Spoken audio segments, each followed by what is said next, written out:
Morning, back at my overlook. I like it up here. They're doing silly pictures down here in this booth thing. Not sure if I'm going to do one of those.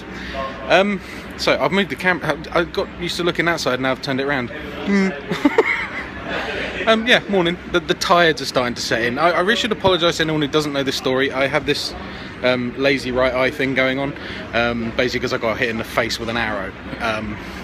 Long story. If you want to know about it, check out the Fantastic Adventures of Boz and Casey, and the story's on there basically.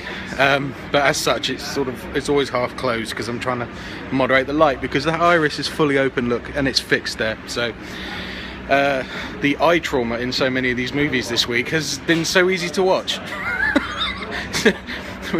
we had, what is it, Turbo Kid, and then We Are Still Here yesterday. There was some more eye trauma today in the film I just watched, which was Bait by Dominic Brunt. Sorry, mate, get your surname. Otherwise known from Emmerdale. He played Paddy, and he's a very well-known face on the horror circuit. I saw him at Night of the Dead last year, where he stood in as one of our hosts until he had to jet off on holiday at 3 o'clock in the morning. Legend. He did a very good job there. What a great little movie.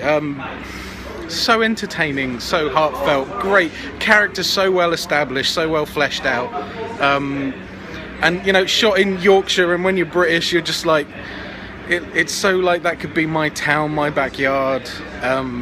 It's so believable, and it just sucks you right in, and these characters are just brilliant. Some great comedy, great script.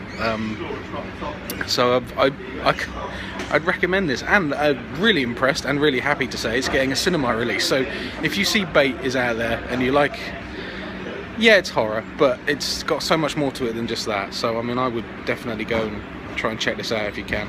So yeah, good start to the day. The tides are setting in. I think you're getting in quite late, and then moving quite early. I do it the difficult way, because I ride in and out on a motorcycle each day, which is the easiest way to do it for me, because then I don't have to worry about the last train.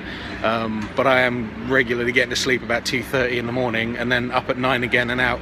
So we'll see what kind of state I'm in on Monday. But yeah, really good start. So see what the rest are like today. I just want to say a big thank you to the 5 of you who are watching these. There's 5 of you, so I'm going to keep doing it. I don't care.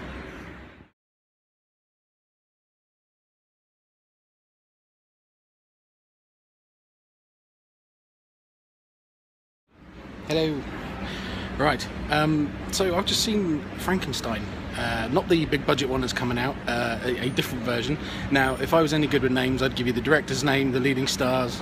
It's got Carrie-Anne Moss in it from The Matrix. It took me, I didn't place it. Someone told me afterwards it was her. I was just like, oh, my brain, I don't know who anybody is.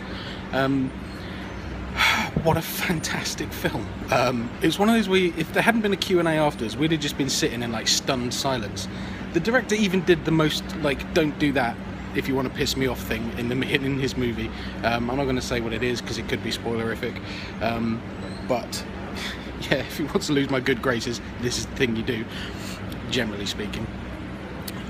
But it's violent, it's visceral, it's emotional, it's the performances are perfect, it's heartbreaking, and it's so faithful to the original source material. Harks back to the novel rather than the Hollywood versions up to this point.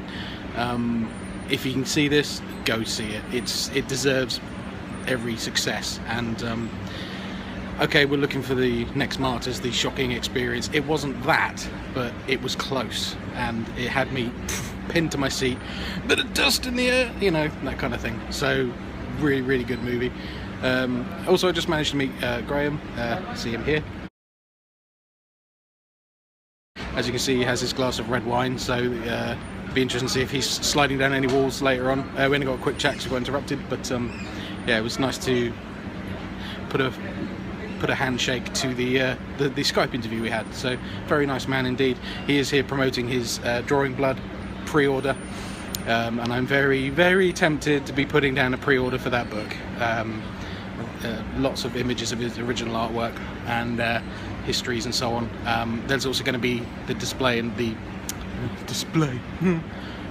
exhibition, that's the word I was looking for, in London coming up. So I will post details for that on the Facebook group. So yeah, on to the next one. Alright, we've just had my victim.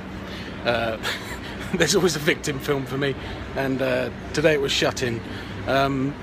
Fun little movie, interesting twist. Again, it's one I could spoil very easily if I went into too much detail. About a girl with agoraphobia and her brother who's very ill. To be honest, the beginning of that movie I found really a bit near the knuckle,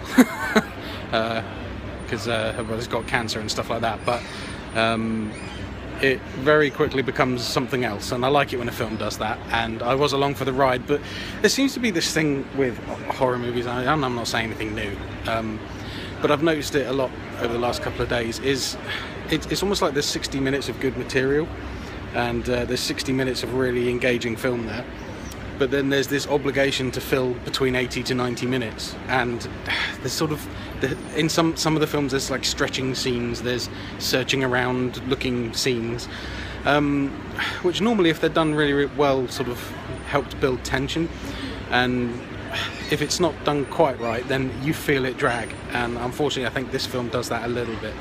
By no means a bad movie. I don't think there are any bad movies here.